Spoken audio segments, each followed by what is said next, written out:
If we have seen further, it is by standing on the shoulders of giants. We see more not because our sight is superior or because we are taller than they, but because they raise us up and by their great stature add to ours. We master their wisdom and move beyond it. Due to their wisdom, we grow wise and are able to say all that we say, but not because we are greater than they. Because no one else creates these kinds of games. On Wednesday, July 30th, 2008, Microsoft launched the very first XBLA Summer of Arcade event. You know, in retrospect, this was really the moment that modern indie games blew up.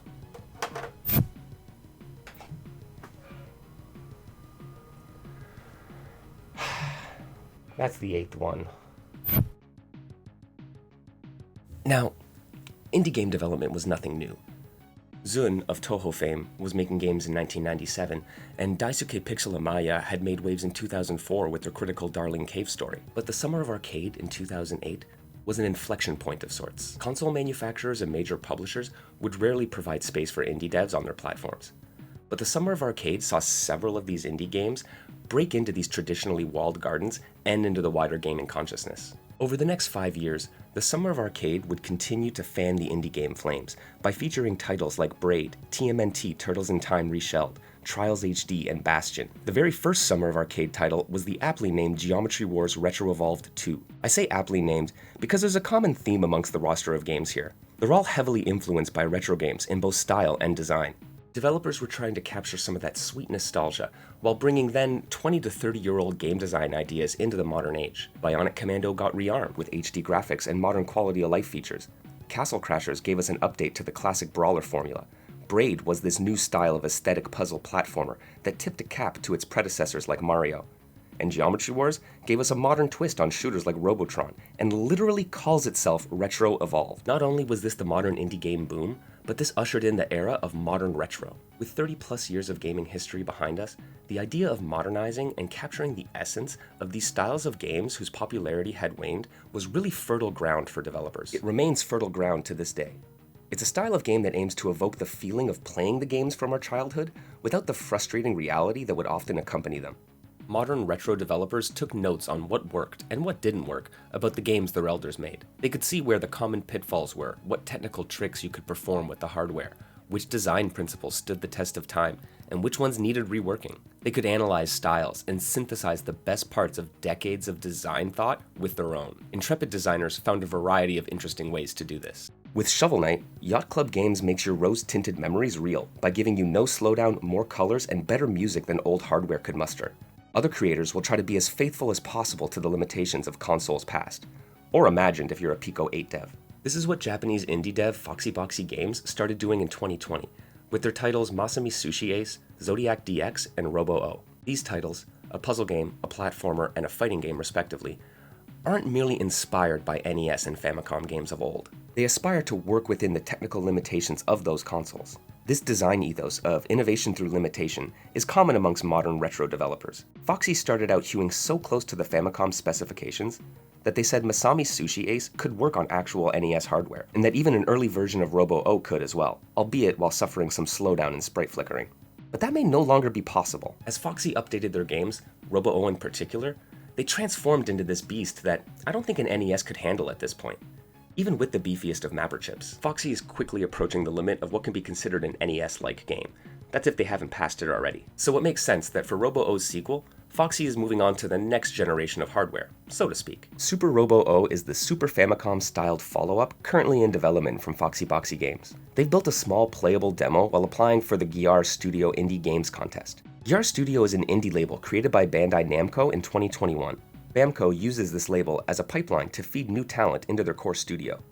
Though the Indie Game Contest's stated goal is to actively support game creators and further stimulate the game industry. The contest offers a total of 100 million yen in prize money and development support for up to 17 winners. Now that is a game-changing amount of money for small creators. It's also a really clever way for Bamco to find small projects and scout for new talent. Look, this is a prospect that could also, in theory, end up with Super Robo Oh becoming a Bandai Namco game, which is just tantalizing. I mean, come on, U-Melody for Tekken 8? When? But look, before any of that can happen, the judging panel for the Gyar Game Contest is going to have to take a look at a playable demo for Super Robo Oh. one which FoxyBoxyGames has been kind enough to provide us. So, let's take a look at the current state of Super Robo Oh. Alright. Let's just do... Okay, that doesn't actually fit. The fighting game community has become accustomed to playing pre-release versions of our favorite games. We get early access at tournaments, we play betas, there are online stress tests, but it's worth remembering that not all pre-release builds are created equal. The large majority of the betas that we find ourselves playing, whether it be DNF Duel or Guilty Gear Strive, are remarkably close to finished products. Super Robo Oh, on the other hand, is much closer to a prototype than all that. As the disclaimer says, this is an in-development build that is feature incomplete and is subject to change. That's just worth remembering as we really get into things. The current version of the game is very clearly built on top of the bones of the original Robo Oh engine. Foxy is developing their game in Godot and have built a framework within it that emulates the limitations of the NES or Famicom.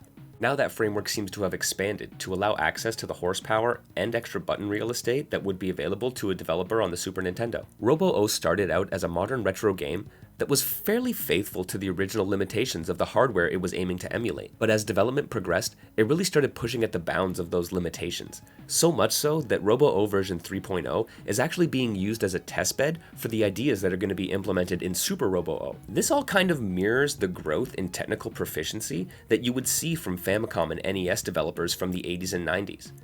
They'd spend several years really wrapping their heads around the system, and so you'd see a drastic improvement from the quality of games that would be produced early on in the life cycle of a console versus games that were produced at the very end. Now, in a fitting parallel to the console generation shifts of old, Foxy is making what is ostensibly an early life Super Nintendo game. The current build is much more in line with 16-bit hardware limitations, but also the original modern retro design ethos of FoxyBoxyGames' earlier titles. This Spartan build gives us access to versus CPU, local versus, and a training mode with a playable version of Ring King. While the menus in training mode are born of the original Robo Oh and show the early state of the transition from 8 to 16-bit, the gameplay and audiovisual presentation itself is very much Super Nintendo-esque. Right down to the lo-fi sampled audio, the scanline filter, and the rounded CRT effect. Everybody is getting a serious glow-up. The sprites are lovingly detailed to capture the personality of the cast. Ring King has bulked up and is even sporting his championship belt. The new stages get a similar treatment, with a space station-themed training room and a junkyard for all the fallen opponents. The parallax scrolling and gradient in the sky in the background really reminds me of something you'd see in Super Castlevania 4. Finally, on the user experience front, a visual indicator has been added to help differentiate certain types of attacks, so Ring King's stand heavy attack glows blue to let you know that it has the juggle property. It also looks pretty nice. Mechanically, the game is very much like early lifecycle SNES titles. Characters are weightier than their NES counterparts, which does make movement feel way more responsive and matches the new art style and animation. All around, it plays smoother and looks more fluid, which is something you'd expect from an SNES upgrade. Super Robo Oh has 2 attack buttons, much like its predecessor, but it takes advantage of this new controller layout with dedicated forward and backdash being assigned to the shoulder buttons. Then you have a throw/overdrive macro, as well as a 1-button super to accompany your light and heavy attacks on the face of the controller. There's also this tantalizing flavor attack assigned to the select button, which unfortunately doesn't do much in its current state. The new super meter is functional though. Instead of being tied to a traditional bar, super attacks have been broken out into their own unique system. You can still build meter by receiving and dealing damage, and then use that bar for hyperdrive cancels or overdrive attacks. But to get access to your supers, you need to land specific attacks in order to be able to build up your power meter. Throws and heavy special attacks will glow yellow when used, which indicates that they can contribute to this power bar. You can build up to 4 levels of it, each of which gives you access to a progressively more powerful attack. The game also carries over a variation of Robo Oh's hyperdrive system, which lets you dash cancel an attack, granting you unlimited juggle points for a brief period of time. You will be locked out of special attacks though, and using a super will end the hyperdrive mode entirely. This really makes up the core of Super Robo Oh's combat system and resource management.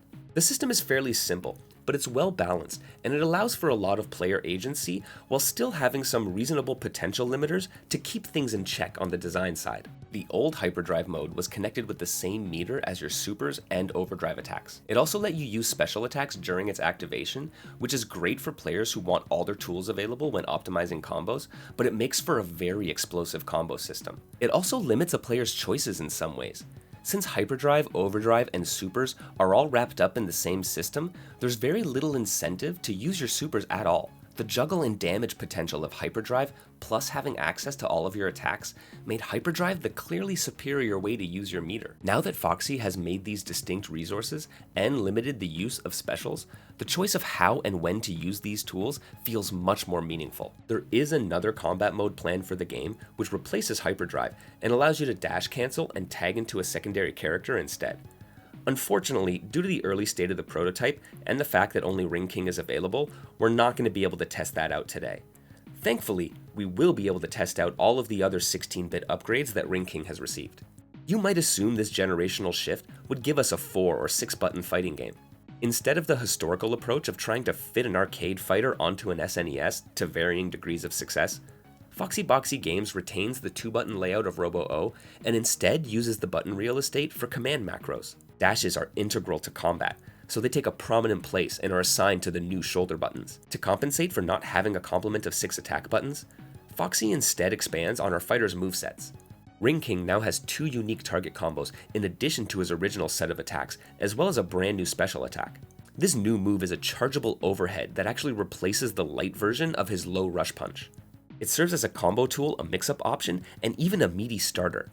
When held for long enough, it'll glow yellow, which means it'll do more damage, launch on hit, and charge your power meter. This is really where you start to see where Super Robo Oh's meter system intersects with its combo mechanics. New attacks like this chargeable overhead add a layer of nuance to Ring King's mix-up game, which didn't really exist before. It offers you an opportunity to build super meter, which is good for damage output and combo extensions. Glowing attacks act as a prerequisite to earning supers. Them being divorced from the hyperdrive meter gives you 2 tracks of resources to manage. All told, this adds extra pressure on a player's mental stack, but offers many more meaningful choices to make in the process. This kind of gradual increase in systems and meaningful choices has been a common theme in Foxy's design history. Robo Oh started out without any throws and with a fairly limited juggle system, but as Foxy developed the game and responded to the feedback that players were giving them, they started tweaking and introducing new systems. Every time they did this, they offered more meaningful choices to the players. This kind of gradual iteration and layering of systems is really one of the things that has led to Robo Oh being the excellent game that it is. So, what might we expect to see from Super Robo Oh as it makes its way through production? Looking at how FoxyBoxyGames has designed and supported their titles over the last 4 years, I foresee a bright future for Super Robo Oh. Foxy's journey with this series has paralleled the arc of a lot of Famicom game devs. They started with this base level of knowledge, making relatively basic black box style games. With time, experience, and a little bit of help from the creators that preceded them, they ended their arc by making absolute masterpieces. The kind of generational shift that Foxy is experiencing right now hasn't set us back. It might have recalibrated us a bit though. Over the next few years, Foxy will grow even more as an artist. They'll continue to master their craft, and they'll likely keep working on this game. And eventually, we're going to be sitting down with the late-era SNES masterpiece, Super Robo Oh. I, for one, can't wait to find out what Foxy saw from the shoulders of giants.